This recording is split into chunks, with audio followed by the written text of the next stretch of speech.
Kashi Vishwanath corridor के लोकार्पण की क्या है तैयारियां? काशी के कितने लाख घरों में जाएगा लड्डुओं का प्रसाद? और डीआरडीओ ने किया एंटी टैंक मिसाइल का सफल परीक्षण। देश से जुड़ी तमाम अहम खबरें आपको दिखाते हैं टॉप 9 राष्ट्र की बात।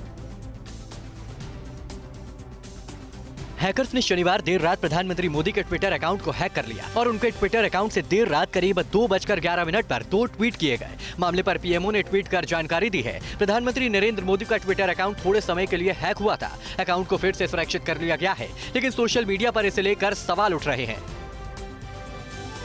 प्रधानमंत्री मोदी आज दिल्ली के विज्ञान भवन में depositors first guaranteed time bound deposit insurance payment up to 5 lakh rupees कार्यक्रम को संबोधित करेंगे। इसके जरिए डिपॉजिट इंश्योरेंस के तहत सभी तरह के खाते जैसे सेविंग्स, फिक्स्ड, करंट और रिकरिंग डिपॉजिट आते हैं। कार्यक्रम में केंद्रीय वित्त मंत्री, वित्त राज्य मंत्री और आरबीआई गवर्नर भी मौजूद रहेंगे।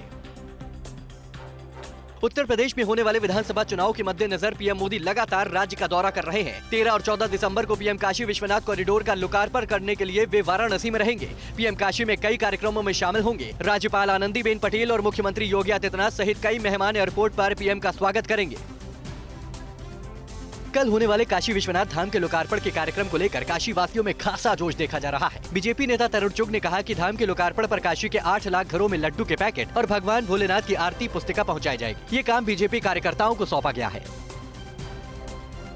केंद्रीय गृह मंत्री अमित शाह ने शनिवार को गुजरात के अहमदाबाद में उमिया धाम मंदिर का शिलान्यास किया। इसके जरिए उन्होंने विपक्ष पर हमला करते हुए कहा कि कई सालों तक हिंदू आस्था को अपमानित किया गया, लेकिन किसी ने उन मंदिरों के पुनरुद्धार के बारे में नहीं सोचा। लेकिन जब से केंद्र में पूर्ण बहुमत वाली मोदी सरकार आई, तब से फिर मंदिरों का गौरव लौटाया जा रहा है। देश के अंदर पीएम ने नए युग की शुरुआत की। तमिलनाडु के कुन्नूर के पास एयरफोर्स के हेलीकॉप्टर दुर्घटना में मारे गए 4 और लोगों के शवों की पहचान डीएनए टेस्ट के आधार पर हो गई है। सेना परिवार के करीबी सदस्यों को आज इनके पार्थिव शरीर सौंपेगी। बुधवार को सेना का एक हेलीकॉप्टर दुर्घटनाग्रस्त हो गया था। इसमें सीडीएस बिपिन रावत और उनकी पत्नी समेत 13 लोगों की मौत हो गई थी, जबकि गंभीर रूप से घायल एक पायलट की हालत स्थिर है। रक्षा मंत्री राजनाथ सिंह ने हेलीकॉप्टर हादसे में घायल एयरफोर्स के ग्रुप कैप्टन वरुण सिंह के पिता रिटायर्ड कर्नल केपी सिंह से शनिवार को बात की। रक्षा मंत्री के मुताबिक सेना लगातार उनके परिवार के संपर्क में है। उनकी हालत स्थिर बनी हुई है। वरुण के पिता ने कहा कि उनका बेटा एक योद्धा है और वो जल्द अस्पताल से ठीक होकर बाहर आएगा। 1971 के भारत पाकिस्तान युद्ध में मिली जीत के उपलक्ष्य में इस पूरे साल को स्वर्णिम विजय वर्ष के रूप में मनाया जा रहा है। इस मौके पर आज दिल्ली के इंडिया गेट पर कार्यक्रम होगा। कार्यक्रम का उद्घाटन रक्षा मंत्री राजनाथ सिंह करेंगे। वहीं शत्रुजीत ब्रिगेड ने इस मौके पर दिग्गजों को उनकी सेवा और योगदान के लिए सम्मानित किया गया।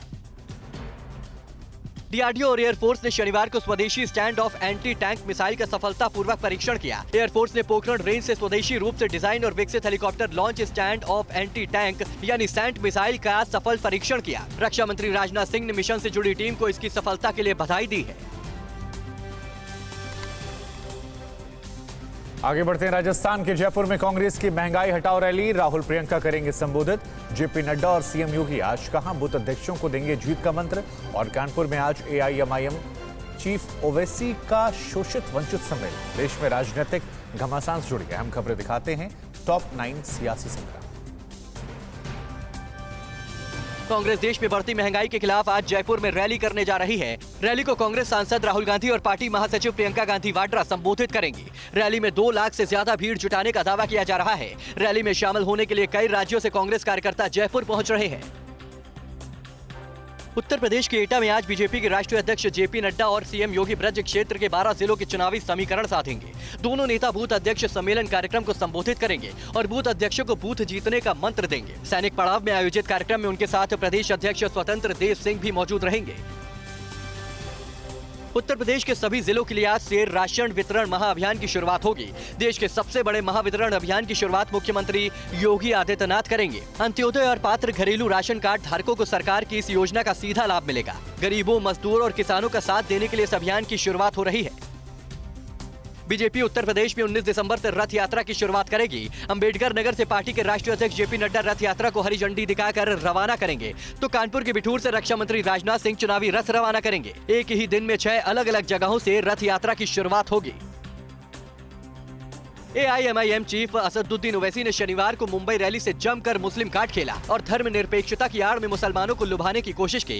उन्होंने कहा कि मैं धर्मनिरपेक्षता को नहीं मानता हूं और न ही मानूंगा। उन्होंने मुसलमानों से भी सियासी धर्मनिरपेक्षता को ठुकराने की अपील की। इसके अलावा ओवैसी ने कहा कि मुझे अफसोस है कि हमने तिरंगा रैली निकाली तो शिवसेना और उनके साथियों ने इसे रोकने की कोशिश की।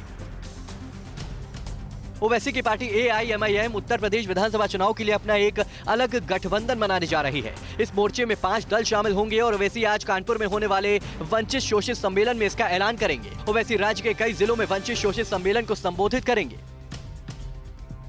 भारतीय किसान यूनियन की आज कैराना में किसान महापंचायत होगी। इसमें भाकियू के राष्ट्रीय प्रवक्ता राकेश टिकैत भी शामिल होंगे और महापंचायत को संबोधित भी करेंगे। आयोजन स्थल पर तैयारियां पूरी की जा रही हैं। संगठन के पदाधिकारी गांव-गांव जाकर किसानों से महापंचायत में ज्यादा से ज्यादा संख्या में पहुंचने का आह्वान करेंगे। एसपी अध्यक्ष और पूर्व मुख्यमंत्री अखिलेश यादव की मौजूदगी में बीएसपी से निष्कासित विधायक विनय शंकर तिवारी, उनके भाई भीष्म शंकर तिवारी और गणेश शंकर पांडे आज समाजवादी पार्टी की सदस्यता ग्रहण कर सकते हैं। ये कार्यक्रम लखनऊ के विक्रमादित्य मार्ग स्थित पार्टी कार्यालय में आयोजित होगा। बहुजन समाज पार्टी आज आगरा में सर्वजन हिताय व सर्वजन सुखाय की नीतियों पर आधारित सरकार बनाने के लिए मंडल स्तर की विशाल जनसभा का आयोजन कर रही है। कार्यक्रम में बीएसपी के राष्ट्रीय महासचिव और राज्यसभा सांसद सतीश चंद्र मिश्रा मुख्य अतिथि के रूप में शामिल होंगे और जनसभा को संबोधित भी करेंगे। ओमिक्रॉन ने बढ़ाई देश की चिंता। कोरोना के बढ़ते मामलों को देखते हुए केंद्र ने राज्यों को क्या पैगाम दिया? ओमिक्रॉन की जांच को लेकर ICMR ने क्या अच्छी खबर दी?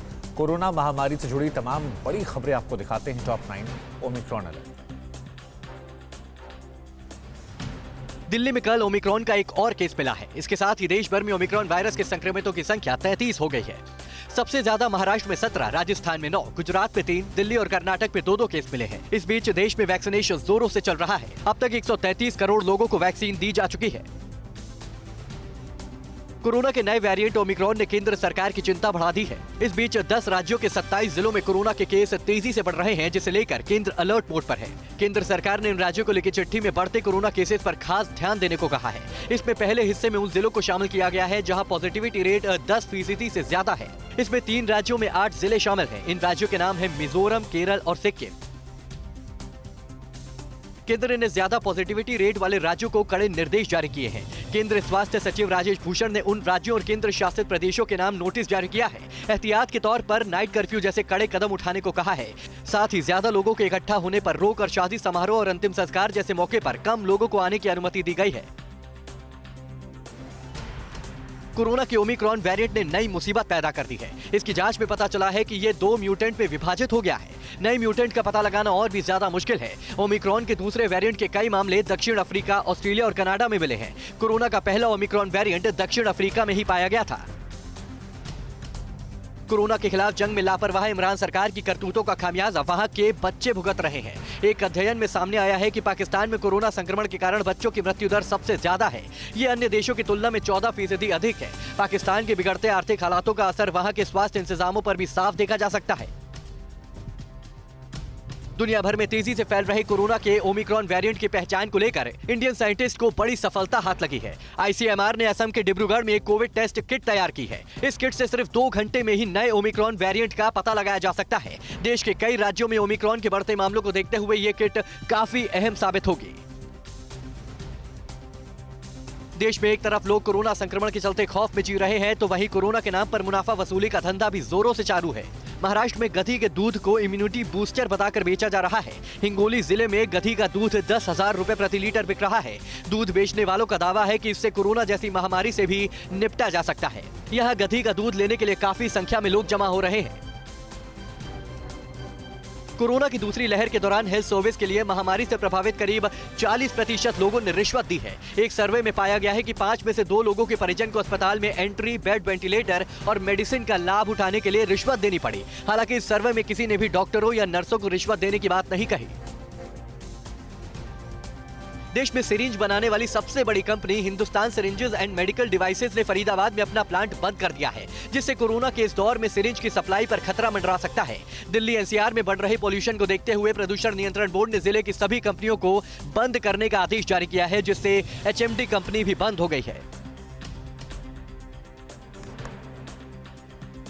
रेलवे ट्रैक पर युवक को कार चलाना कहां पर पड़ा महंगा, कहां अधिकारी के छापे में पकड़ा गया 2.25 करोड़ रुपए कैश और कितने दिन बाद मुगल रोड पर बहाल हुआ ट्रैफिक। राज्यों की तमाम बड़ी खबरें दिखाते हैं टॉप 9 राज्य विशेष में। आज यूपी के बागपत में राजनीतिक दिग्गजों का जमावड़ा रहेगा। पूर्व केंद्रीय मंत्री और बागपत से सांसद डॉक्टर सत्यपाल सिंह के बेटे के रिसेप्शन में शामिल होने के लिए सीएम योगी, केरल के राज्यपाल आरिफ मोहम्मद, हरियाणा के सीएम मनोहर लाल खट्टर, कई केंद्रीय मंत्री और नेता बागपत पहुंच रहे हैं। इतने ज्यादा वीवीआईपी मेहमानों की सुरक्षा के लिए पुख्ता इंतजाम किए गए हैं। उत्तर प्रदेश के मऊ में बेपरवाह लड़के को फिल्मी अंदाज में रेलवे ट्रैक पर कार चलाना काफी ज्यादा महंगा पड़ गया। ट्रेन से टक्कर होने के बाद कार के परखच्चे उड़ गए। गनीमत रही कि कार चला रहा युवक समय रहते कार छोड़कर भाग निकला। फिलहाल पुलिस और रेलवे प्रशासन मामले की जांच में जुटा है। उत्तर प्रदेश के सीतापुर में देर रात तेज रफ्तार कार के बेकाबू होकर तालाब में पलटने से हुए हादसे में कार में सवार एक फौजी समेत 3 लोगों की मौत हो गई। पुलिस ने गांव वालों के साथ रेस्क्यू कर तीनों को बाहर निकाला और सीएचसी ले जाते समय तीनों की मौत हो गई। हादसा रामपुर मथुरा थाना क्षेत्र के बासुरा इलाके में हुआ। उत्तर प्रदेश के गाजियाबाद में 13 साल की बेटी की हत्या के आरोप में पिता की साजिश से पुलिस भी हैरान रह गई। आरोपी ने जेल जाने से बचने के लिए अपनी ही मौत की योजना बनाई और प्लान को अंजाम देने के लिए एक शख्स की जान भी ले ली। वारदात में आरोपी की पत्नी ने भी पूरा साथ दिया। पुलिस ने दोनों को गिरफ्तार कर लिया है और मामले में आगे की जाँच कर रही है। बिहार के पटना में श्रम विभाग के अधिकारी के घर निगरानी विभाग ने छापेमारी कर 2.25 करोड़ कैश, जेवरात समेत अन्य कागजात बरामद किए हैं। आरोपी दीपक कुमार हाजीपुर के श्रम विभाग में इंफॉर्मेशन ऑफिसर के पद पर तैनात है। निगरानी विभाग की टीम के मुताबिक छापेमारी के बाद आरोपी के खिलाफ कानूनी कार्रवाई की जाएगी। तमिलनाडु के तिरुनेलवेली जिले में एक मोबाइल शोरूम में काम करने वाले एक शख्स ने अपने साथी कर्मचारी को चाकू से गोदकर मारने की कोशिश की और फरार हो गया। वारदात शोरूम में लगे सीसीटीवी कैमरे में कैद हो गई। पुलिस के मुताबिक पुराने विवाद में बदला लेने के लिए आरोपी ने साथी पर हमला किया था। वारदात के वक्त शोरूम से कुछ लोग भागते नजर आ रहे हैं। कर्नाटक के मंगलूर के मूडबिद्रे में पारंपरिक भैंसों की दौड़ कंबाला का आयोजन किया गया। यहाँ आयोजित कई प्रतियोगिताओं में 200 से ज्यादा भैंसों की जोड़ी ने दौड़ में हिस्सा लिया। इसके लिए भैंसों को काफी सजाया जाता है और तेज दौड़ने की ट्रेनिंग भी दी जाती है। महाराष्ट्र के पुणे नगर पालिका ने शनिवार को पैदल यात्री दिवस मनाया। इसके लिए सुबह 10 बजे से शाम 4 बजे तक लक्ष्मी रोड पर किसी भी निजी गाड़ी को गुजरने की इजाजत नहीं दी गई। इस दौरान लोगों को फूल बांटे गए। युवाओं ने गिटार की धुन पर गाकर पेडेस्ट्रियन डे सेलिब्रेट किया।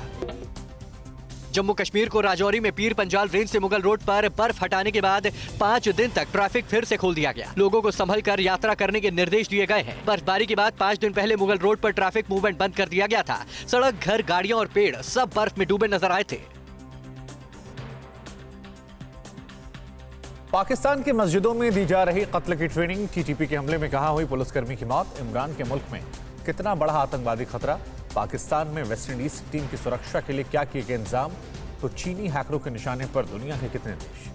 दुश्मन देशों की करतूत जुड़ी तमाम बड़ी खबरें दिखाते हैं टॉप 9 दुश्मन चीन पाकिस्तान।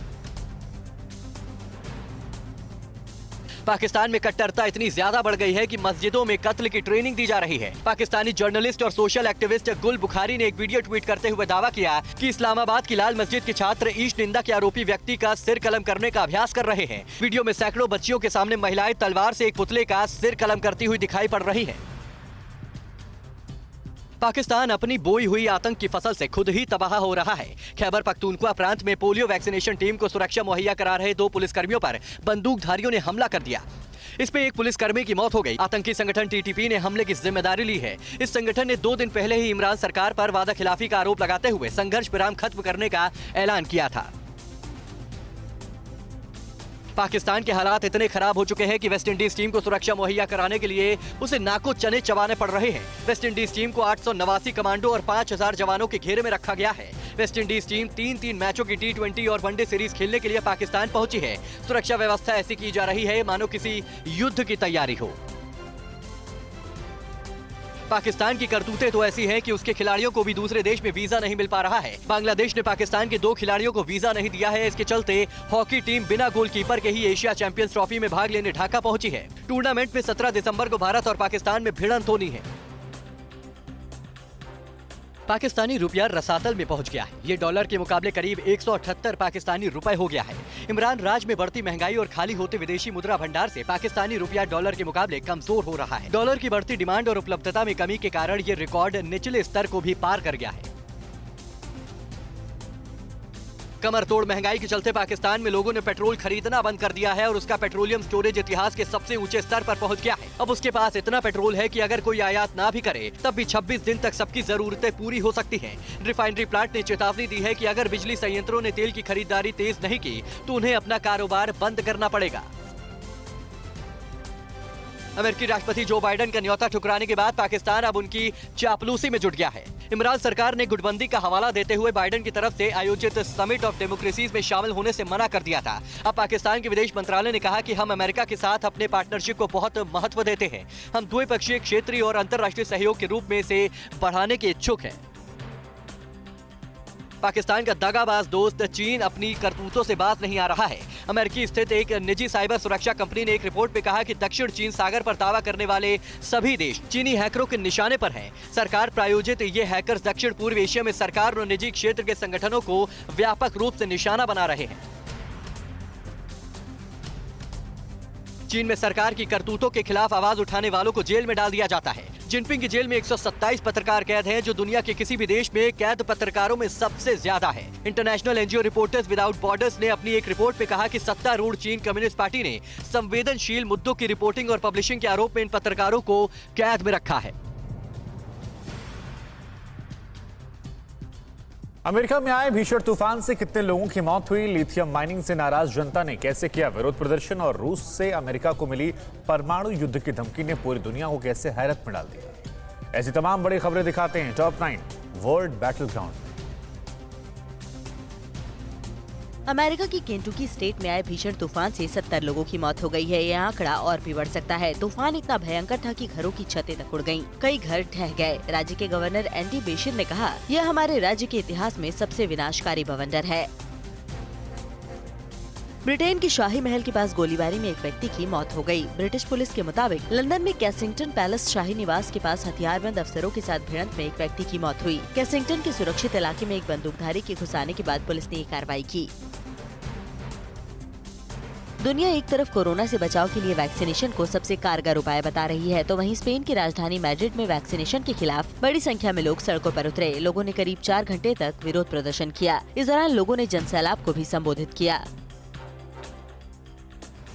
सर्बिया में लिथियम माइनिंग योजना से नाराज पर्यावरण कार्यकर्ता और उनके समर्थकों ने विरोध प्रदर्शन किया। सैकड़ों लोग सड़क पर खड़े हो गए और ट्रैफिक रोक दिया। इसके बाद सरकार ने लुभावने वादे करके लोगों से विरोध प्रदर्शन खत्म करने की अपील की। प्रदर्शनकारी कई स्थानों पर संभावित लिथियम खनन योजना को समाप्त करने की मांग कर रहे थे।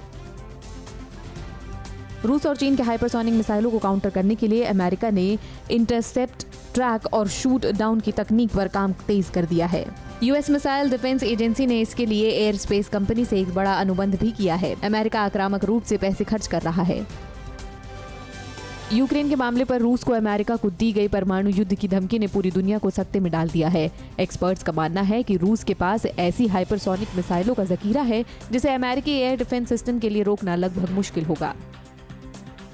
चीन एक ऐसा हाइपरसोनिक एयरक्राफ्ट तैयार कर रहा है जो 1 घंटे के भीतर दुनिया के किसी भी कोने में पहुंच सकता है। साउथ चाइना मॉर्निंग पोस्ट ने इसकी प्रोटोटाइप तस्वीर छापी है। इसमें इस विमान को डेल्टा पंखों के एक जोड़ी के साथ देखा जा सकता है। इसकी लंबाई 148 फीट होगी। यूक्रेन और रूस में युद्ध की आशंका बढ़ गई है। गहराते तनाव पर फ्रांस के राष्ट्रपति मैक्रों और जर्मन चांसलर ओलाफ स्कोल्स के बीच अहम बैठक हुई। मैक्रों ने कहा कि रूस से किसी भी तरह के तनाव से बचने की कोशिश करनी चाहिए। बातचीत से मसला हल हो सकता है। पूर्वी यूक्रेन सीमा पर रूसी सेना के बड़े डिप्लॉयमेंट को देख अमेरिका के बाद अब ब्रिटेन ने भी उसे गंभीर परिणाम की चेतावनी दी है। यूक्रेन पर हमले की सूरत में विदेश सचिव लिज ने रूस को आर्थिक प्रतिबंधों के लिए तैयार रहने की चेतावनी दी है। परवाह देश की, सोमवार से शुक्रवार रात 10 बजे TV9 भारतवर्ष पर।